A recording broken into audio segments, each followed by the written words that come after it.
In the documentary Meow Wolf Origin Story, the original group describes Meow Wolf as this external force that seems to direct their actions, as if they're simply a medium for a larger vision. They describe Meow Wolf as this entity that chooses people and absorbs them into its amorphous blob.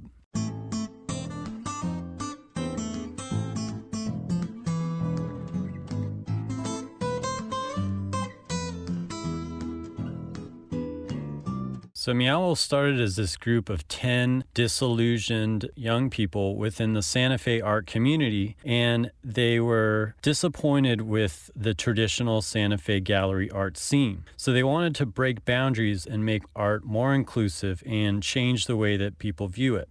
And we've been talking about collections of people that join together over a common cause and change culture. So in a previous video, we talked about the Dogtown Z-Boys skate team, which was also a group of disillusioned kids who went on to change skateboarding culture. Now we're focusing on this other small group of artists that's currently changing art culture. They call themselves Meow Wolf. The first physical location that they created was in a warehouse in Santa Fe. They all pitched together to pay rent, and they would meet there and they would basically create art. So along the ceiling, along the walls and the floor, everywhere, they created art and they put things together. And so they met there and they talked to each other and they contributed to art pieces together. So this helped them psychologically connect with each other and become a group. And their first rule was, number one, that you had to show up, and two, you had to talk to people and you had to make things. And this is really interesting to think about art as an act of communication. You know, language is not the only way that we communicate and psychologically connect to each other. Because when humans connect to each other by sharing physical movements or by jointly attending to different things, they also feel bonded with each other. And that can sort of enhance the bonds beyond the traditional sort of feeling of connection that we get when we psychologically connect to each other through language.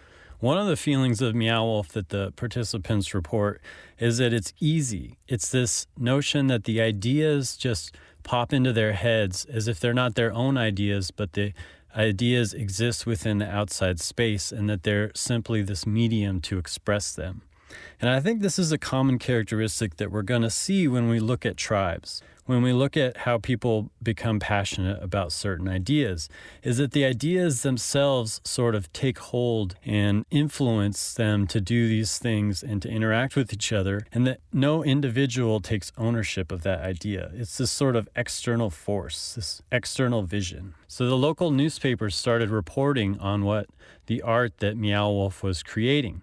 So it started to get some local buzz, and then they started to get into some art shows. And this is the first place where they were started to break the boundaries. So typically in an art show, there will be one artist who has a piece up for a short amount of time, and the individual pieces are for sale. With Meow Wolf, it's a large group of artists with a fixture that's up for a long period of time, and the art is not for sale. So the sort of art gallery structure wasn't really aligned for that type of model. Eventually, they got enough interest that they got the attention of George R.R. Martin, the writer of Game of Thrones, and they created a permanent physical location in an old bowling alley in Santa Fe. And they call this structure Meow Wolf.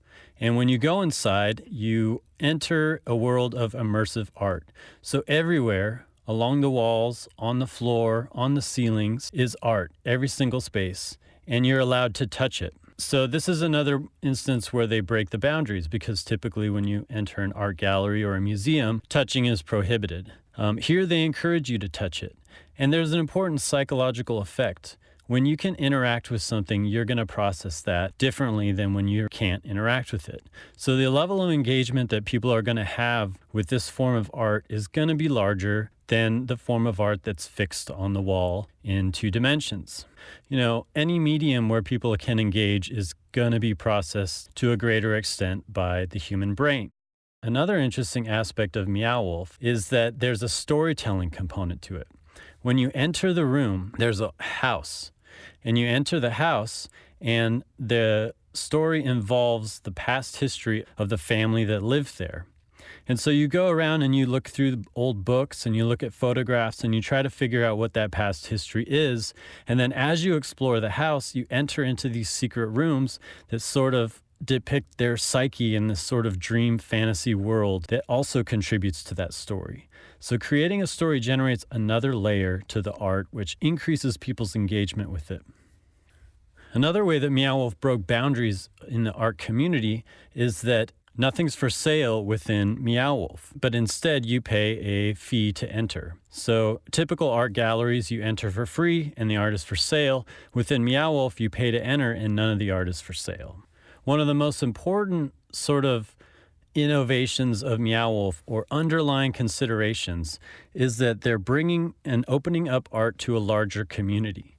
So there's actually a lot of people who are uncomfortable going into an art gallery. They don't view themselves as the type of people that would do such a thing.